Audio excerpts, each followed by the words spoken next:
ومع حق الفلسطينيين আমরা ইসরায়েলের সাথে যুদ্ধের জন্য প্রস্তুত জানিয়ে দিল হিজবুল্লাহ।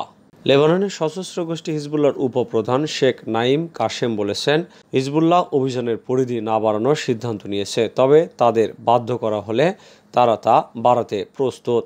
আল জাজিরাকে দেওয়া মন্তব্যে কাশেম বলেছেন, তারা যুদ্ধের জন্য প্রস্তুত এবং ইসরায়েলকে কোনো বিজয় নিশ্চিত করতে দেবেন না। তিনি বলেন, লেবাননের বিরুদ্ধে ইসরায়েলের আগ্রাসন যে কোনো পর্যায়ে সম্প্রসারণ করলে ইসরায়েল ধ্বংসযোগ্য এবং বাস্তুচ্যুতির সম্মুখীন হবে। এই হিজবুল্লাহ নেতা বলেন, ইসরায়েল যদি সর্বাত্মক যুদ্ধ করতে চায় তাহলে আমরা তার জন্য প্রস্তুত। উল্লেখ্য, ইসরায়েলের কঠোর ডানপন্থী নিরাপত্তামন্ত্রী ইতামার বেন গাভির লেবাননের সশস্ত্র গোষ্ঠী হিজবুল্লাহর সঙ্গে যুদ্ধের আহ্বান জানিয়েছেন।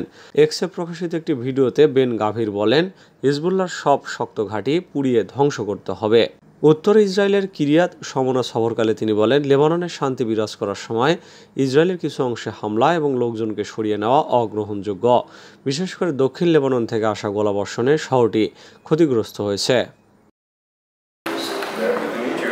শান্তি সম্মেলন ঘিরে জেলেনস্কির দ্বন্দ্ব।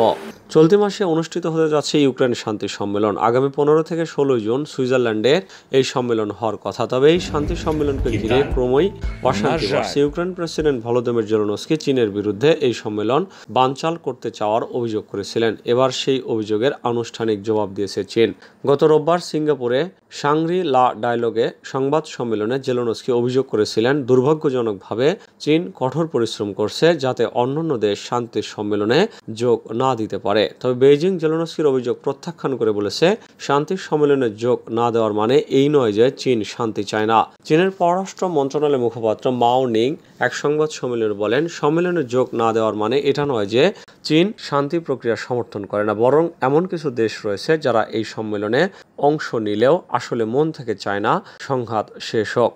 কেন চীন এই শান্তি সম্মেলনে যোগদান করা সমীচীন মনে করছে না, তার ব্যাখ্যায় এই মুখপাত্র বলেন, এই শান্তি সম্মেলনের প্রক্রিয়া এবং চীনের দাবি দেওয়ার মধ্যে দৃশ্যমান পার্থক্য রয়েছে।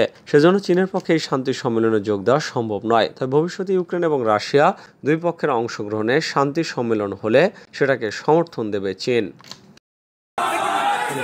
ইতিহাস গড়লেন আসাদুদ্দিন ওয়াইসি। টানা পঞ্চম মেয়াদে লোকসভায় নির্বাচিত হয়ে ইতিহাস গড়েছেন অল ইন্ডিয়া মজলিস ইত্তেহাদুল মুসলিমিন বা মিম দলের প্রধান এবং হায়দ্রাবাদের প্রভাবশালী রাজনৈতিক আসাদুদ্দিন ওয়াইসি প্রতিদ্বন্দ্বী বিজেপির প্রার্থীকে রেকর্ড 3,38,000 ভোটের ব্যবধানে হারিয়ে বিজয়ী হয়েছেন তিনি। সর্বশেষ গণনা অনুযায়ী ওয়াইসি পেয়েছেন 6,61,981 ভোট, আর বিজেপির মাধবী লতা পেয়েছেন 3,23,894 ভোট।